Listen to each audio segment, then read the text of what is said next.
Okay, Assalamualaikum. Kami daripada Yayasan Roy Faizal. So hari ini merupakan 8 hari bulan, hari Khamis. Merupakan siasat pertama kami untuk tahun 2026 ni. So hari ini kami buat program bantuan untuk madrasah di Al-Hamil Quran Asy-Syatibi. Hari ini orang di barang bantuan semua tu dekat Rosyamat. So kenapa kami pilih Rosyamat ni sebab staff dia sangat-sangat membantu. So di sini memudahkan kerja kami lah, terutamanya untuk cek-cek barang. Sebab kita orang pun bukannya arif sangat untuk cari barang ni. Kenapa kita orang pilih madrasah ni? Kerana madrasah ni dia ada 32 penghuni. Daripada 32 penghuni tu, 30 orang tu adalah asnaf. Lebih kurang 2 orang tu hanya pelajar biasa. Okay, jadi daripada segi kehidupan mereka di sana, mereka mengharapkan jenis bantuan barang-barang basah untuk keperluan harian. Sebab apa dah terlalu banyak sangat orang hantar beras. Jadi kami punya pembelian pada hari ini, kami fokus kepada barang-barang kering dan juga barang-barang basah.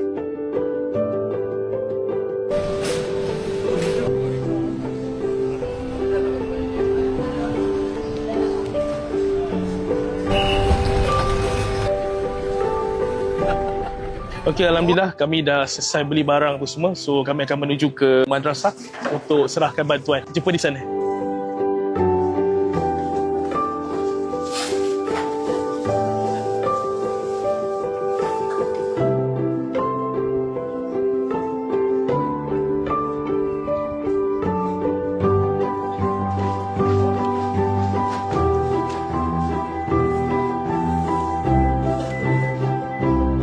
Assalamualaikum warahmatullahi wabarakatuh. Ustaz Zaki. Waalaikumsalam. Nama saya Muhammad Fazrul. Saya mewakili Yayasan Roy Faizal.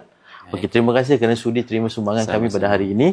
Okey, bolehkah Ustaz Zaki bercerita sedikit mengenai sejarah penubuhan madrasah ini? Assalamualaikum warahmatullahi wabarakatuh. Baik, madrasah ini kami namakan Mahad Hamilul Quran Asy-Syatibi. Nama ni baru tukar. Sebelum ni Madrasah Al-Hamil Quran Asy-Syatibi. Sekarang kita tukar jadi Mahad sebab kalau madrasah ni kan lebih ke akademi.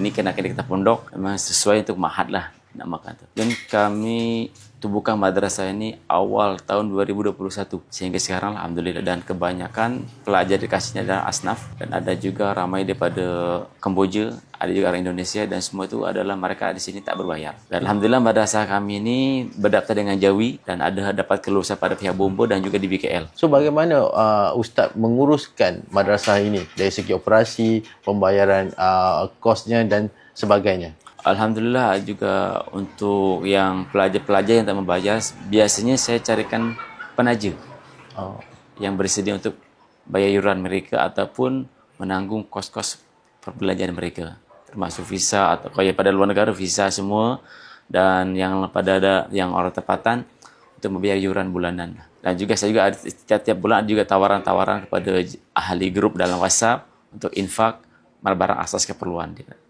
Alhamdulillah. Thank you kepada penaja yang lain. Apakah rintangan yang selalu sering timbul yang Ustaz hadapi ketika menguruskan madrasah ini?